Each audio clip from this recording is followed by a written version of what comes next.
podcast, and the opinions given by the individual host and their guests do not necessarily reflect those of Para X, its affiliates, or its sponsors.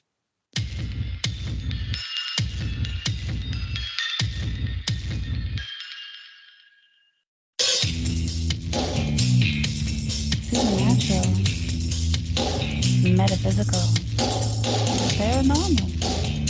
You know, all those things you've been wondering about? Are you ready to go deeper into the realms of the unknown? I hope you've got your walking shoes on, because life is an adventure, and this is the journey. Come on, let's go.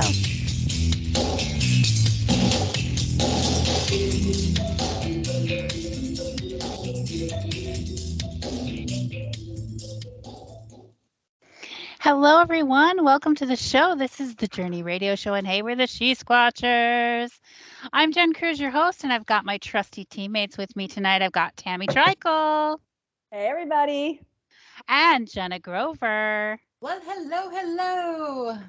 We have a super exciting show for you tonight. We've got two guests joining us.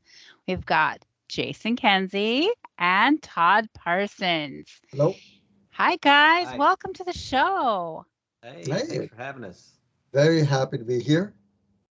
Well, The second time. It's fun. we're always happy to have you on the show. Everybody loves you.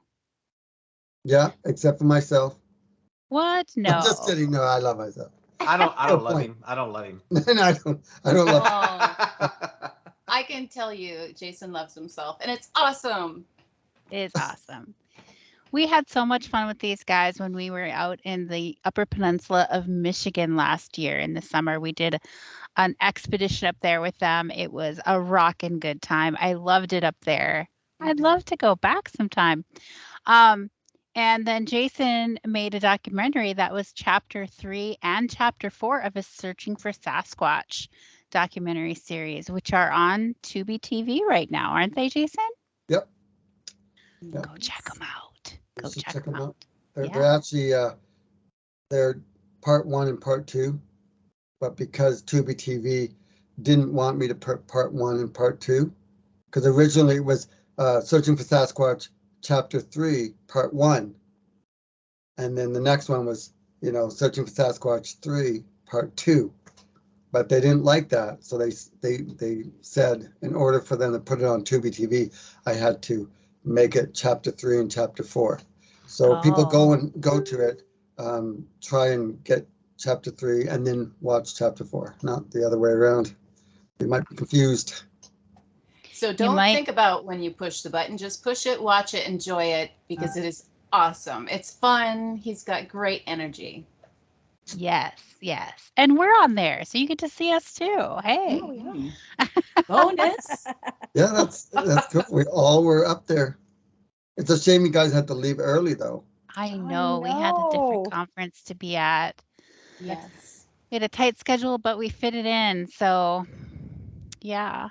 Yeah, But it was interesting. We all had to sleep in tiny tents, just like Todd did. Todd had the smallest tent out of them all of us, right? he had the biggest RV there. Right. No. Yeah. I'm like, wait a minute, that was Robert Kreider. He had the tiniest tent. Yeah, tiny. Oh, so tonight we're having you guys on the show mainly to discuss the most exciting thing that's currently going on with you. What is that? Well, Todd, do you want to start it?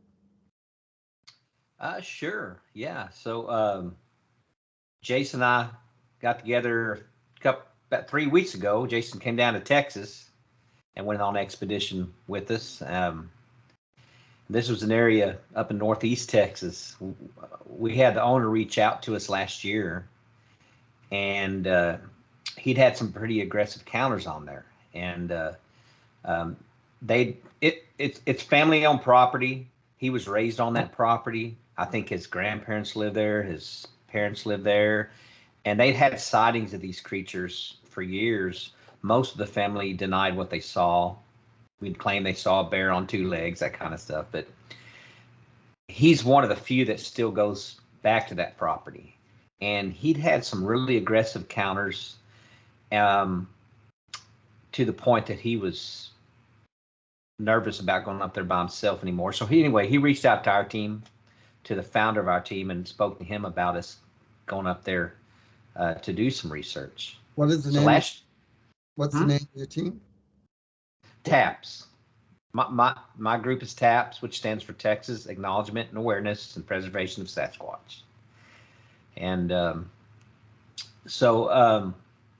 anyhow, last year we went up there. I think it was October, and we got some really good FLIR footage of a Sasquatch in a tree while we were up there. We just kind of lucked out. The area where we were doing the research, it's a private property, but we were also going down it's on the Sabine River, basically. So it's just a couple of miles, and of course there's tons of history along the Sabine River, and we were putting out recorders and stuff along the river. However, we'd been working. It was over the weekend. I think we'd been there a couple of days. It'd been pretty quiet weekend that weekend. We'd had got some audio, not a whole lot, not like when Jason came down, but we were heading down the river one night, and I got a glimpse of some ice shine in the tree line. We were on four-wheelers, just such a quick glimpse that I was even questioning whether I saw ice shine, but I pulled over on the side of the road. We were kind of in a group, several four-wheelers, truck, so forth. I pulled over about along the tree line, about where I saw the ice shine, and I walked up there with the light, and I was looking around. The guys behind me were in a truck, and they had a thermal. So they pull up. They knew that I'd seen something without even saying anything. They had the thermal rolling, and immediately saw a creature in the tree, up in the tree, holding onto the tree like this. They said, and this happened about the time I was walking up to the trees. When I walked up, they said when I walked up, it turned and went around the other side of the tree like this. So anyway, it was dark, so Todd could not see anything. No, I never did see anything. They were also talking about in thermal, they were seeing something on the ground. They saw something walk off. I think it might have been that same one, but there was more than one. And anyway, after all this was said and done, the guy that took the thermal thought that he didn't realize he'd videos. So he said, "Man, I forgot to hit the video on it." I said, "Oh man." I said, "So well, yeah." I was like, "Well, what you gonna do?" Well, later that week he calls me, and sure enough, he did. He didn't realize he'd hit video on it. So in the thermal, you can actually see the creature come down the tree, walk off from behind the tree, and you can see a smaller one walking behind it. It's pretty prevalent. I would say, Jason, you saw it. Yeah, I saw it. It's very interesting. I circled it. I put it in the documentary so everyone can watch and see what they saw. And yes, it's very interesting. What's in the footage. I mean, I still wish it was broad daylight and I know, nice and clear. I know. But we were camping literally right behind where that happened. So when I went up with Todd, we pitched the tents and everything right there. And if we turned around and looked up, we could see like the trees kind of where it was, these Sasquatches were like holding on to the trees. So yeah, so we were back in that same area. How high were these? So it was way up there. I've always heard theories that they climb trees. I didn't know if it was adults or juveniles, but this one was obviously not a juvenile. I mean, from what I can tell from the video, it was a pretty good size. And not to mention that embankment, it's a downward embankment there. So I didn't know it till I got up there. So it was even higher than I realized. So it was a pretty good ways up there. We went back the next day and identified at least there were 2 trees down there. We're not sure which one it was in, but it was one of those 2. Yeah, as it walked away, because it was on a slope, the Sasquatch was so tall it took 20 minutes for it to finally go out of view because it was going down. Okay, that was a bad joke. Okay, continue. Yeah. Anyway, so there's a couple other hits in the thermal, but you can't really, there's no definition to it, but we're thinking there were 2 others back behind there. Small, just little hits here and there. So anyhow, any skepticism we had at that location, that kind of, nipped that in the bud. We knew we had a good area. So he invited us back, and that's when I asked Jason to join us and come down and document that. And I did. And the guy who owned the property, he actually swears that he shot a Sasquatch. He doesn't know if he killed the Sasquatch, but he said he shot it. And how far away was he again? I think so, not very far. I think he was basically in the same spot where he camped. Yeah, he said it was probably about 200 feet, maybe. Yeah, it wasn't far because it was up that road. Am I cutting out? Shoot it. He actually pointed where we were standing where I interviewed him. Yeah. He pointed to the spot. Anyway, I interviewed him, and he is definitely a character. And I've watched the interview, like I've edited it, put it together, and I've watched it. And yeah, I'm fascinated by his story and just the way he talks and the way he tells the story is very fascinating. Why did he shoot it? Well, he said that he didn't mean to, right? He said he didn't mean to shoot it. He said he was just trying to look at it in a scope, and because he was shaking and convulsing because of what he saw, that his finger, he pulled it. And yeah, and I think earlier he had gotten nailed in the head by a rock, if I recall. Which is interesting. Hard. That's interesting because he didn't really say that on the interview on film. Like when I interviewed him, I don't recall him saying he was hit in the head. Are you saying like an hour before, or you talking about that? I don't. I'm just guessing. I thought it was the same encounter, but it might not have been. It might have been a different encounter. I just remember him saying he got hit in the head pretty hard one time. Yeah, he never told me that story. I don't have that. He told 3 stories, 3 different encounters with these Sasquatch creatures, and I was just really interested in the one that he shot. Right. Well, there was an old cabin there, and I think I don't know if it's him or one of the relatives had driven up there. There's a main road right there at the entrance of the property, and they have sightings right there off the main road because it's not a very busy road. I think it was a little busier that time, the trip that you were on with us, Jason, than normal. But this last, we went one time since then, and there was hardly any traffic. Did you get any excitement like we did? Nothing like we had. There was some, but it wasn't like that night. You needed to bring a short blonde-haired guy with you. Yeah, I know. That's maybe. Yeah. They like blonde-haired guys, I guess. But we had a lot of activity, and I'm hoping that people really enjoy this documentary. I mean, there was one night where it just came alive. Like there were so many screams and so many howls, and we were using the what was it, that dish? Yeah, the bionic ear, that Robert Kreider made. It was all around us. Like I never heard so many unexplained howls. And what was great was there was coyotes too. And so we would hear a blood curdling howl. And they weren't that far away, some of them. No, they were pretty close. Yeah, they were pretty close at some point. That one point we were all looking in the forest because Robert thought he saw eye shine. And then all of a sudden we had that loud howl very close to us. And then you turn to me and say, that's not a coyote. And all I could say is, I know. Because the coyotes were howling too. And you can tell the coyote howls are quite different than these other howls.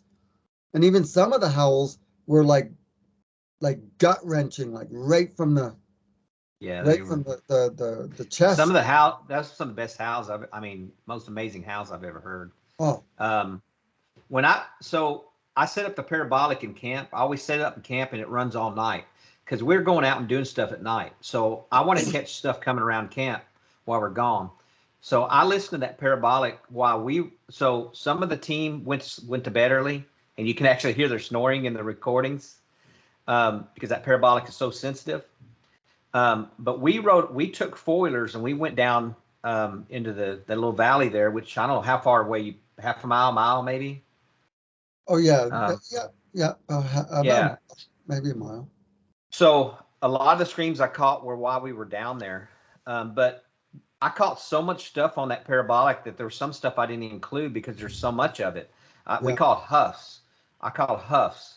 And this is all in camp while we're not there. Grunts, huffs, like actual grunts that I heard when I was with you guys in Michigan. The grunt that I heard while I was in my hammock tent, that's exactly what I heard with your device. The same kind of grunt. And I was so glad to hear that. When I heard that, I was like, oh my gosh, whew. I wasn't dreaming, right? I know what I heard. Yeah. And another reason I know they were close to camp when we weren't there is because I constantly hear little twigs breaking. Through the whole recording, every couple of minutes. Just breaking. And everyone's either we're not there or we're all sleeping. And then the twigs and the crunching in the forest all around us. And I was filming and I was catching everything on because I had a shotgun mic on my video camera and I was catching all the sounds at the same time. His dish was catching all these howls. Now if you want to show the howls, do you want to play a couple of the howls for sure to see? Sure, let's hear? Yeah, Sarge, could we hear some of those audio clips, please?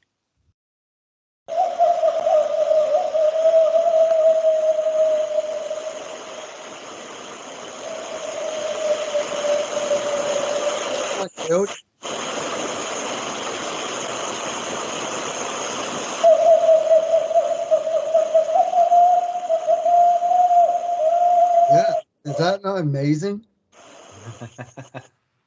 And that was all night.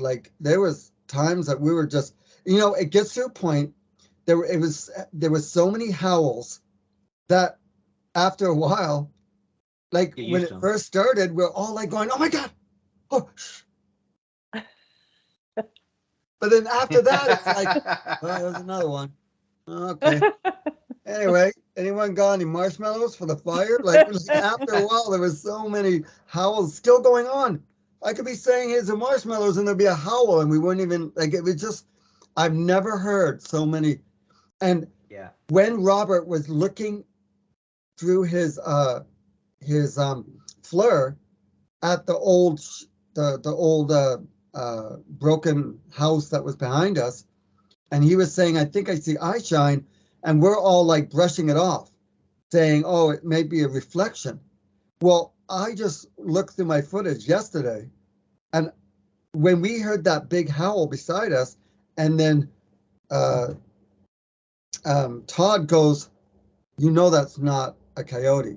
I'm like, yeah, I know. I spun around because I was talking on camera, and I see some eye shine right over my shoulder in the forest.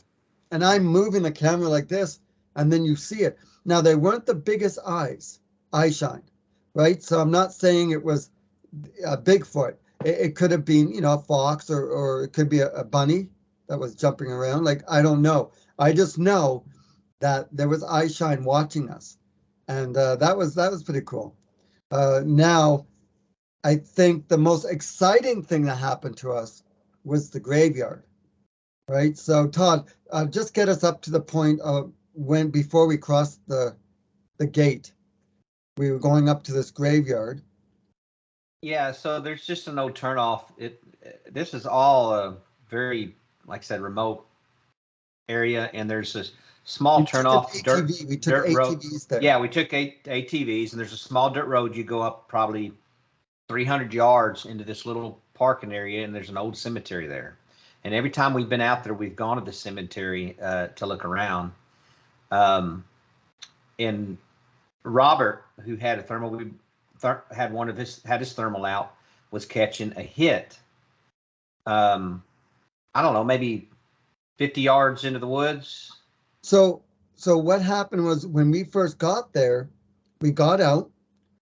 We're all looking into the forest. We're doing some hollers and some hoots, and we're hitting the tree, doing some tree knocks, and nothing was happening. Yeah. And then we walked over, and there was a big gate, and the gate was one of those ones that was locked.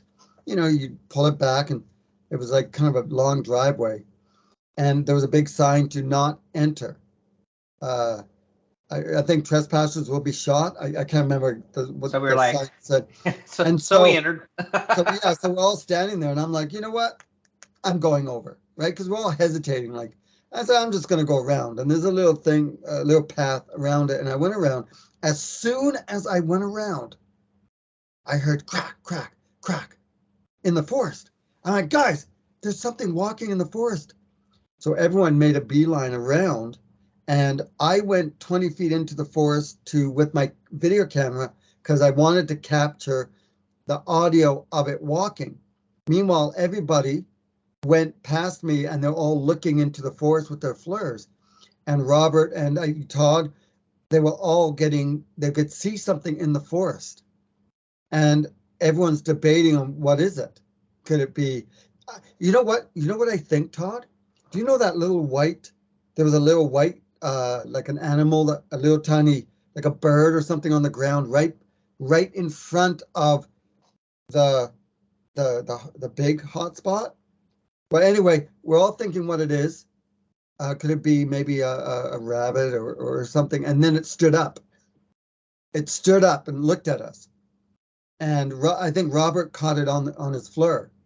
But I think that it had just killed whatever it was in front of us because it didn't move. That hot spot that was in front that looked, it could be a bird or a bunny or something, it didn't move at all. The whole time, even when I walked into the forest a bit, it didn't run off. Like the hot spot, it stayed throughout the whole video. So possibly whatever it is may have killed it, and then we came along and we spooked it, and it jumped behind a log, leaving whatever it is. I mean, this is just, throwing it out there. Yeah. I'm just thinking about that now. But we have that on Fleur, and I put it in my in the teaser trailer for people to see. But what I did was a few weeks ago, I went into the forest and I took a Fleur and I stood in the exact same area, the same spot, like the same stance, right? So I put my hand up and I took a picture. I had someone take a picture of me while I'm in the forest. And I put that side by side because I wanted to show people that you can see clothes on me, but on the subject, it was naked. So it was, either it was a Sasquatch or it was the property owner, which is a mad, just naked in the forest watching us, right? So, and then who you get knows? But I uncomfortable. just wanted to show that whatever was in the forest didn't have any clothes on, and you could see that I had clothes on. That's a great way to represent that for people to really see. Exactly. I mean, because and just to let everyone know, everyone know, it's not opposite. Okay, I had clothes on. Okay, so just in case you get mistaken, because that could be really scary and ruin everything about this documentary. If I get that messed Now, up. come on, Jason. We know you did. This is clothes on, and this I'm is clothes dyslexic. off. And Okay, this is I was on. naked in the forest. that's good, Jim. Okay, now everyone is going to watch this teaser trailer. They're just flocking to it. Right. It's called Searching for Sasquatch, Chapter 5, The Texas Screams, right? Yeah. And it's incredible. Have you guys ever experienced that many screams when you guys were out doing your... No, not that many screams. No. So caught some good knocks too. You know, one thing I did learn. Okay, there's always been a theory that they use knocks to let each other know that people are coming. Well, on that recording, on the parabolic recording, the same time we were gone on the four-wheelers, you can hear you hear the four-wheelers as we're heading back to camp.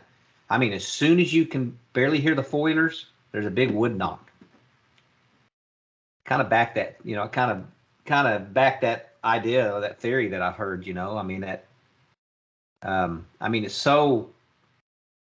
was quiet, and as soon as you hear the four-wheelers, you hear that tree knock. I said, that's just too coincidental. Yeah. Well, in Michigan, when we were coming back to Camp 2, the one that was across from the Big 3X, when we were coming back, we heard a blood-curdling scream in the forest. Like, as soon as we're pulling up, like we're just coming up, we're almost there, and you just hear a huge scream, like one of those deep, guttury screams. And Robert Kreider, you know, he said, oh, it just warned everyone that we're coming back. And I kind of wish that we had caught that on film. Yeah. You know? But it's so much fun. Yeah. Oh, talk about when you and Joseph got whooped at that one night. Yeah. So what happened was we took ATVs even deeper down this road, and we got off the ATVs. And like I said, we could still hear the screams going on around us. I mean, now that we're further away from the camp, they were further away, the screams. So every once in a while, they were calming down a bit, the screams at this point. And we're in the darkness, and Todd, was Robert with you or Shane? I think. Shane and me, I believe. So Shane and Todd, you were what, 2,000 feet away? 2,000? Yeah, we were up on that ridge line. And they were watching us. The idea was that his son and I would walk around, and if anything came out of the forest to follow us or watch us, they would catch it on therm. So we're out there and we're just sitting there. We're standing just, you know, and all of a sudden we got whooped at in the forest beside us, and it was close. Like I would say it was probably 100 feet in the forest, you know, and I didn't get it on video, the whoop.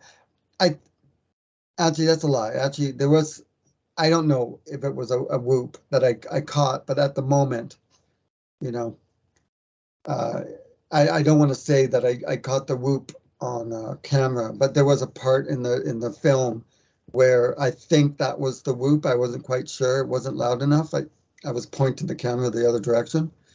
But yeah, that was pretty cool. That was, we were on guard, and then he came down. I think that whoop in that parabolic recording, I hear a whoop. Yeah. That might have been that same one. Must have been that. At one point. I don't know how loud it was because I didn't hear it on the ridge line, but that parabolic may have. Yeah. I know I heard a couple of whoops that I don't think were real loud on the parabolic. That might have been. So I sent you, Jen, another scream in the forest, another sound bite, right? Or what?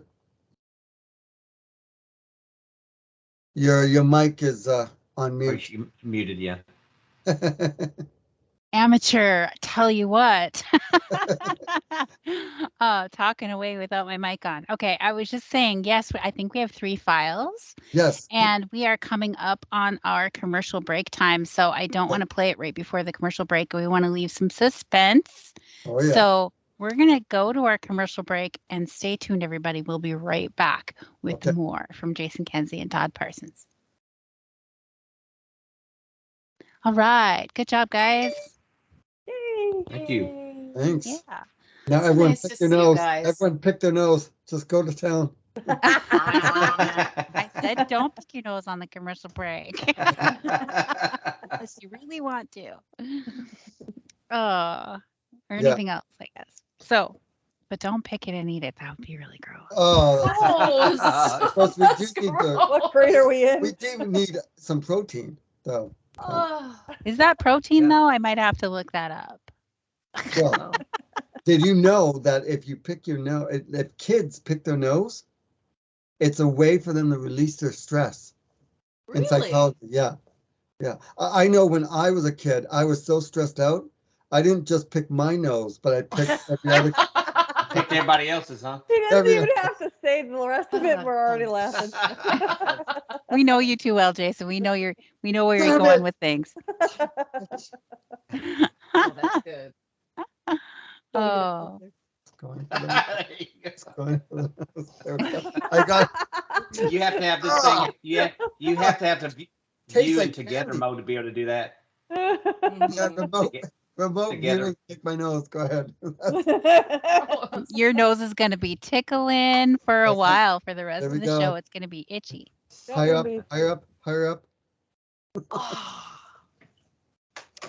Right? Okay, I need to put some more cologne on for this. So we can smell you? Remote view my cologne to you. Oh my gosh, I hope I didn't make a bunch of noise. I thought I was on mute. Oh, you made a lot of noise. It was crazy. I can't wait till it's on the show. Oh, I can't even get into my private chat with Sarge to see the go. How do I get in there? Well, we know it's already go time. And we've been talking about time. And welcome back to the show, everyone. This is the Journey Radio Show, and hey, we're the She-Squatchers. Why don't you check us out online at She-Squatchers.com? And then, of course, you can go to our events page and see where we're going to be next week. On the 13th and 14th of May, we're going to be in North Carolina at the WNC Bigfoot Festival.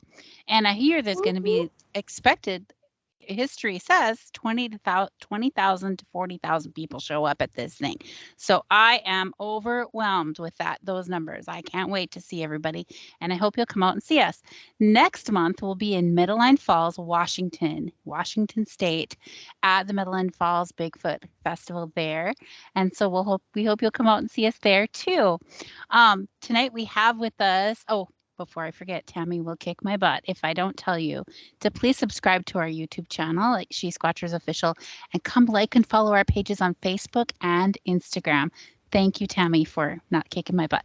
Anyway, so back to our show. We've got Jason Kenzie and Todd Parsons with us, and we're talking about how they recently filmed this new chapter in his documentary series, Searching for Sasquatch, and this one's going to be Chapter 5, The Texas Screams. And so right before we went to the break, he was talking about the second audio clip. Sarge, could you please play that for us?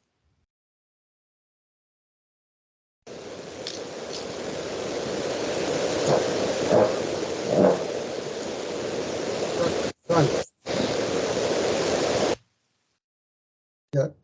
Can you play that one more time?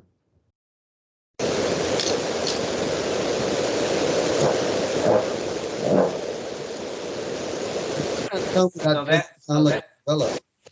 Huh? You can't tell me it doesn't sound like a gorilla. Like Yeah. it sounds like something a gorilla. That was also caught on the parabolic while we were gone from camp.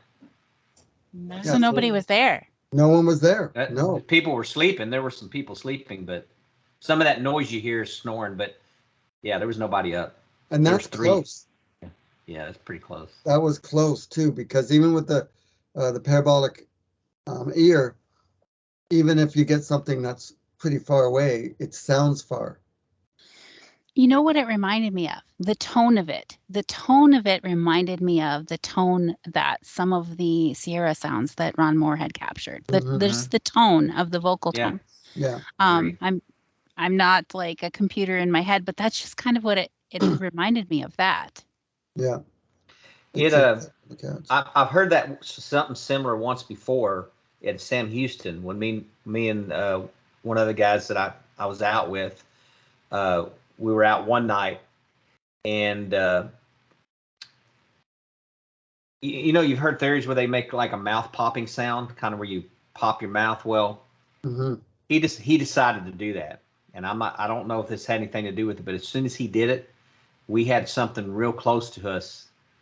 It was much louder than the way it sounds on here, but it was definitely projected at us. I don't know if it upset it or what, but it was very similar to that. And that's the sound I heard that grunted in my ear in Michigan when I was in the tent, like the hammock tent lying there. That's the sound. Okay. That's the grunt, the kind of and and then I started shaking uncontrollable. I mean, for all we know, it could be a wild boar, for all we know, right? Or a bear, you know? But it just sounds really weird. I don't think there are wild boars in Michigan, are there?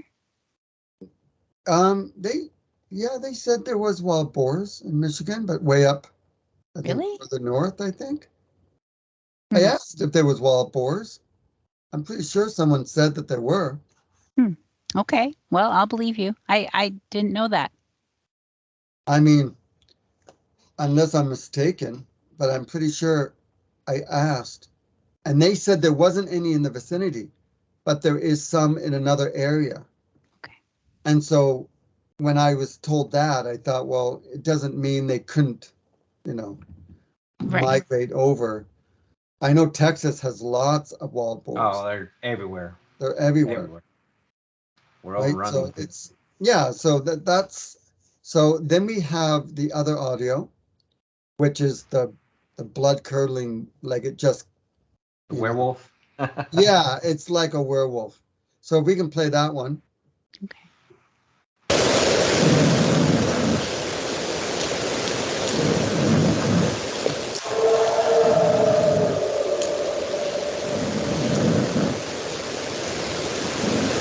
Yeah, see, and whatever made that, it sounded like it was pissed. It's hard to explain that off of, being anything other than, something like a Bigfoot. I don't know. I don't know what else could make that sound. I don't think. Yeah. Can we hear that one again by chance? Yeah, let's hear it again. Hear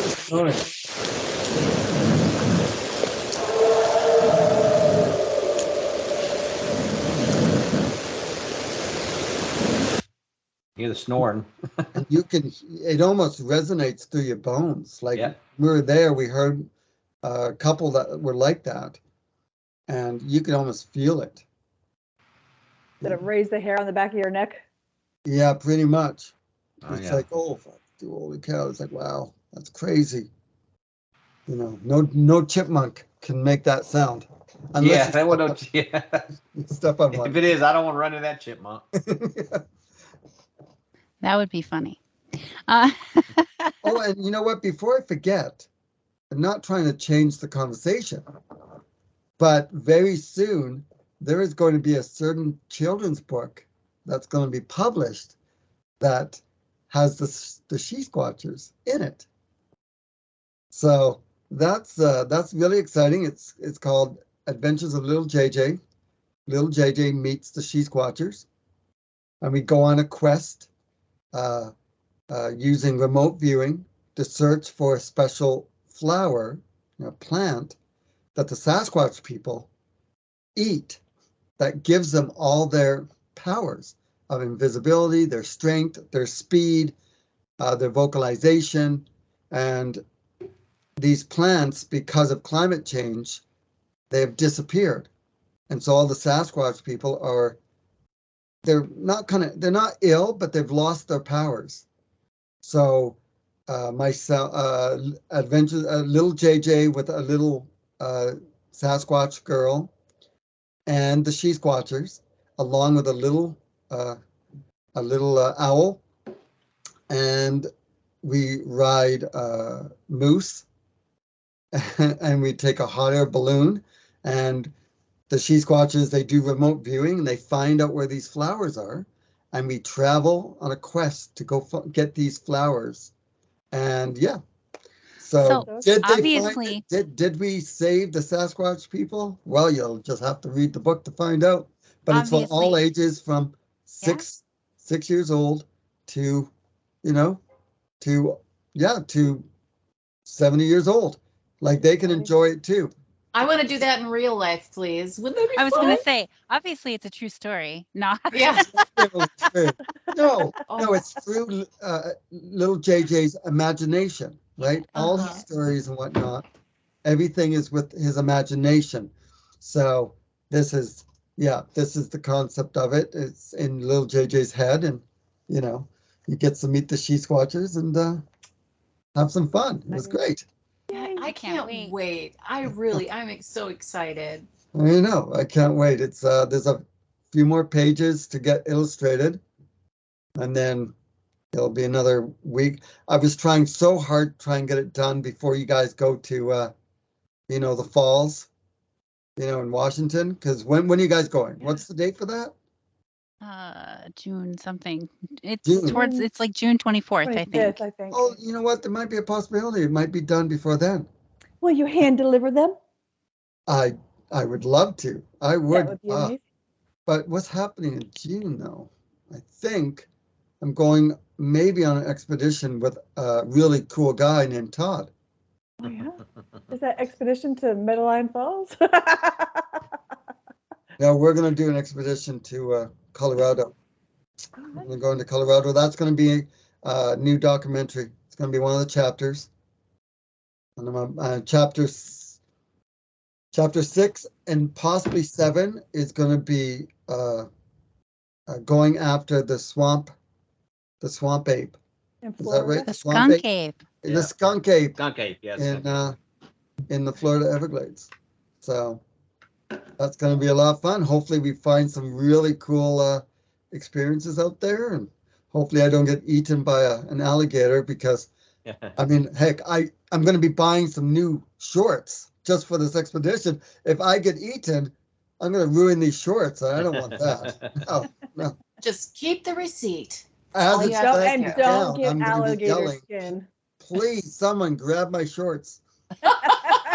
Hold on to these while I quit get eaten. Oh, Jason, you're always funny.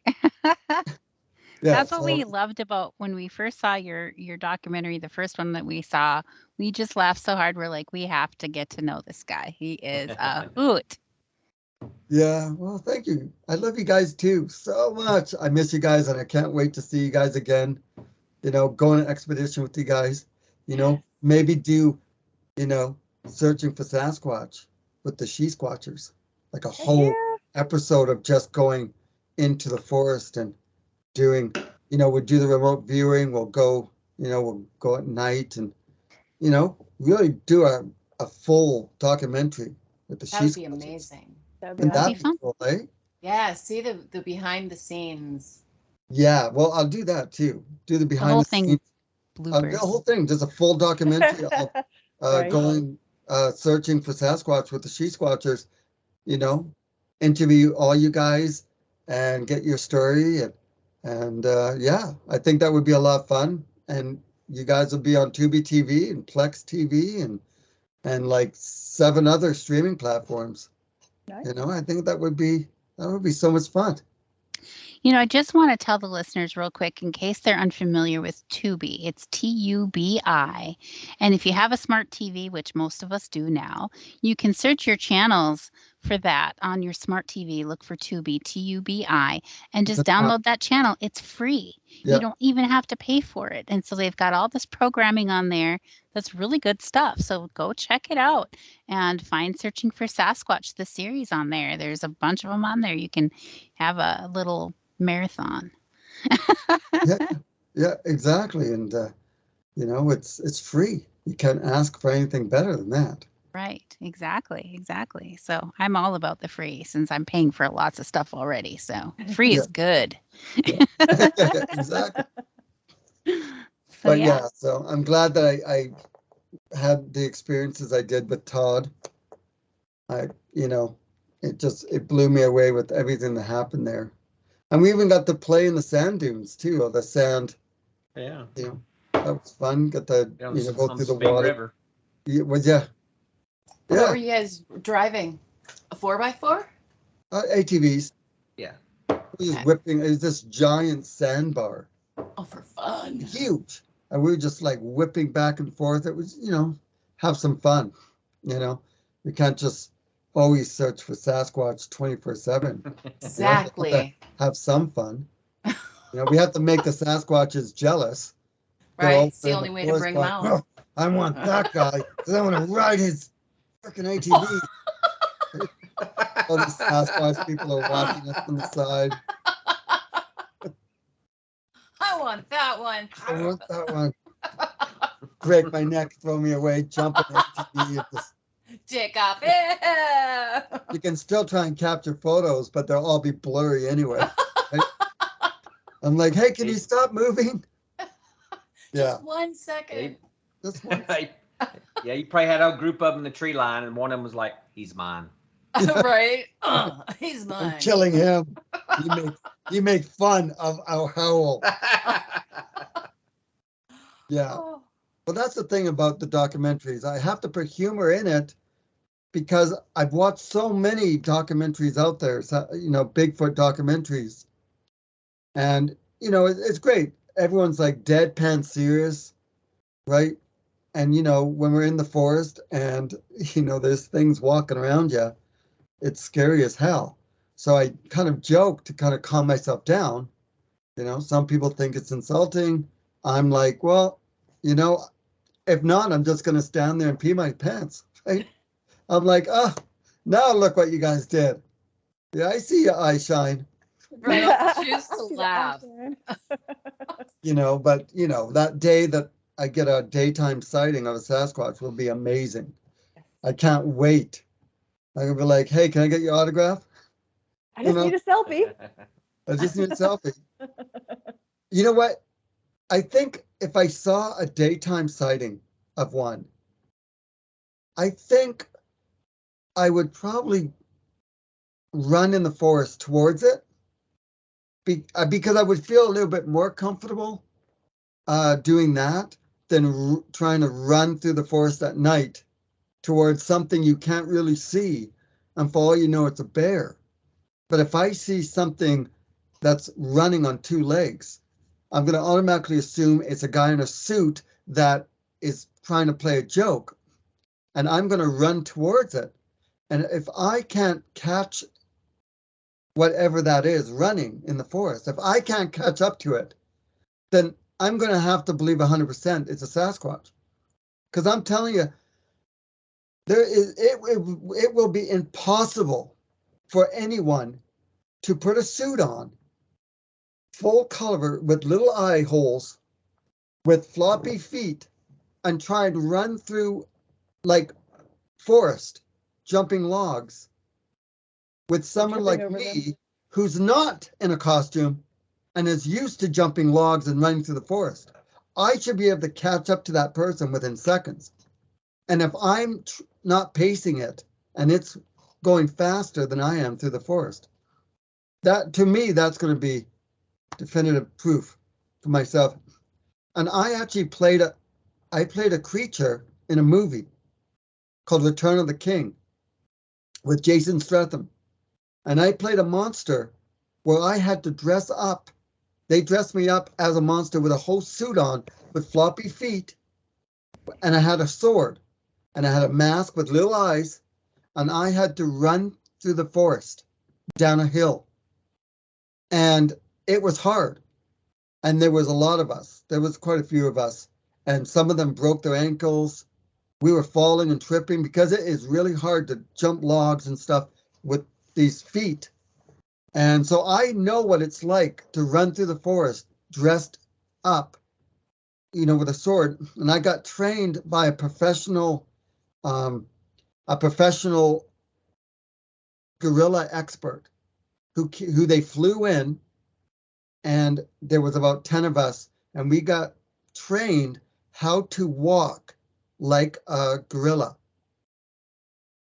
Had to walk through the gorilla because I was playing this monster that was kind of like a creature, and then I had to get professional training to fight with a sword. So I had to act like a kind of move like a gorilla while I'm fighting and make it look like it. So I had like 2 hours training to move like a gorilla. and then I'm covered in all this outfit. It was so much fun. I don't know how many times I was killed by Jason Scarpa, because here's the thing, because I was dressed head to toe, no one could see it was me. So as soon as I'm fighting Jason, I get killed, I'd roll down and I'd be out of camera. When the camera went by, I'd run around and I'd go right back and start fighting Jason again. And no one knew it was me. I just kept going. Like I just wanted to keep fighting him. Right. So, I mean, they told everyone, once you get killed, you leave. You can go home. I didn't want to. I kept wanting to fight Jason. Right. So I was, and the fights didn't last very long because, he'd smash and stab and I'd fall down. But it was fun. It was great. But yeah, so anyway, so I understand a little bit about, if someone dresses up in a big monkey suit and is trying to run through the forest, I know how difficult it is. And so I can't wait till that day that I get a daytime sighting where I can actually go through the forest running to get to that. And to be honest, if I don't have time to turn my video camera on, I'll grab my phone and put it on the video with the stabilization. Because I don't know about if you guys know this, but the stabilization on the new phones are like absolutely amazing. As long as you keep your hand steady, right, like this, you can't run like this. But if you can keep your hand like this, and if you can run and make sure you have this much, the camera actually stabilizes it. So I just, if I can, just turn on the video and run, even if I'm jumping over logs, to try and get close to whatever it is running in the forest.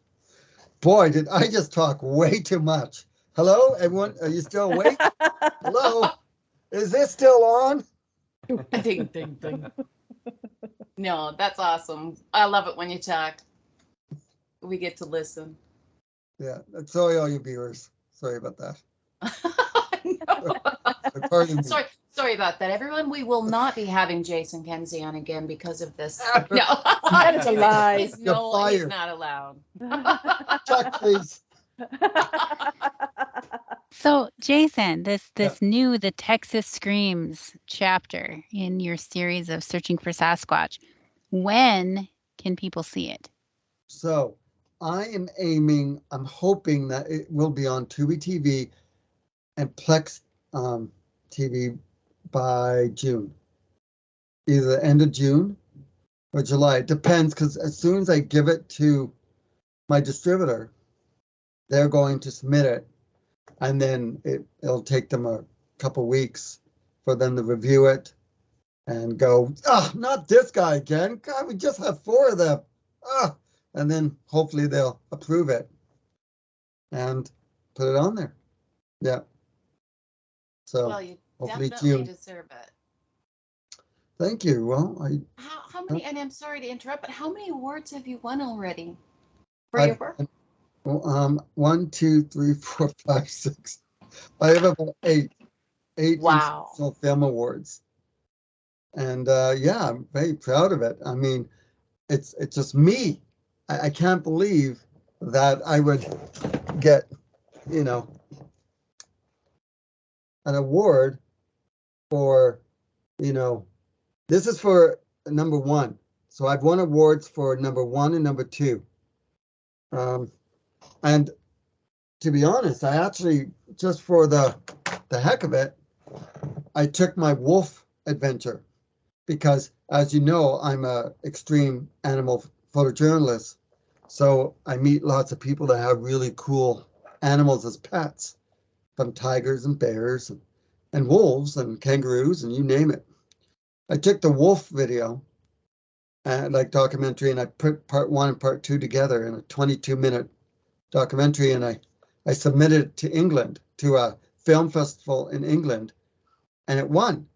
It actually won, and not only did it win, they actually put it on TV in England.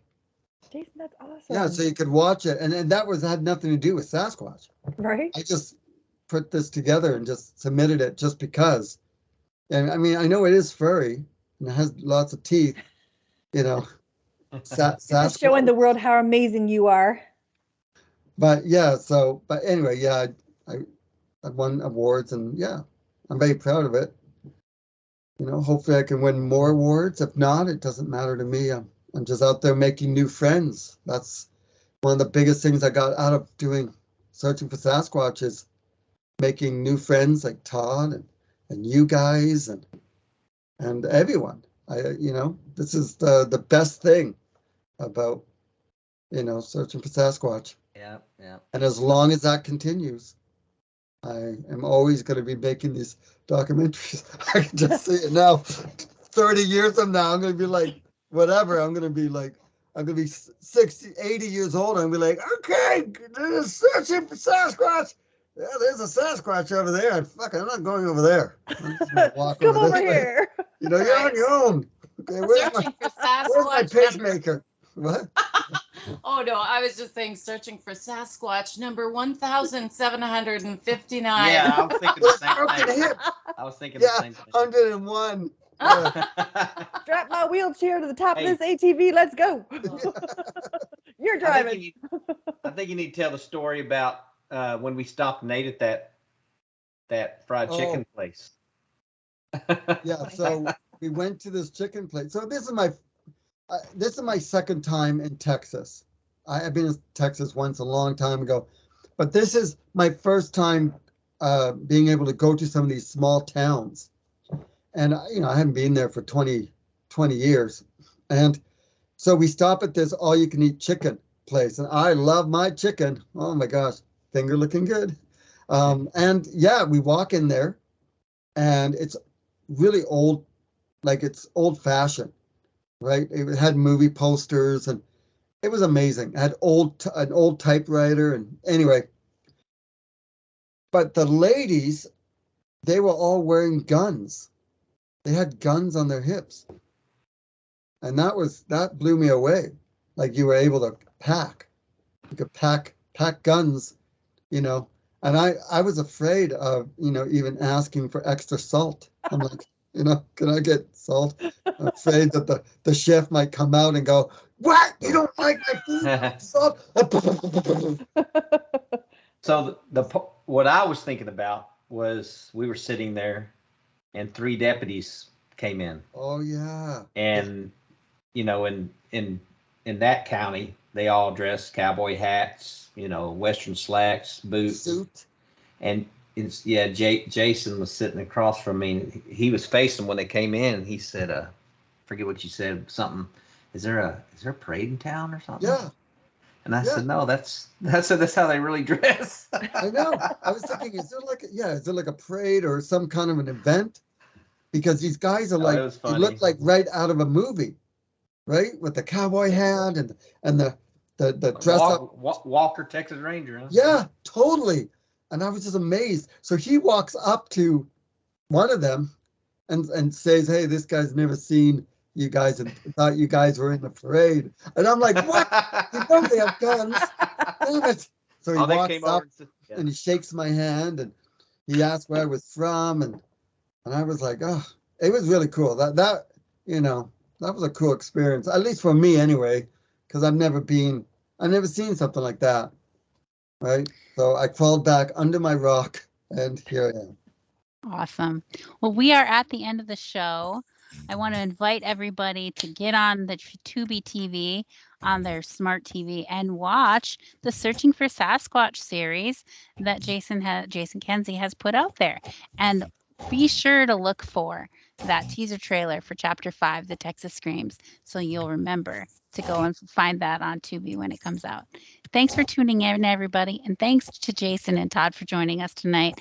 It was so good to see you guys. Thanks so much. See you guys. Night, everybody.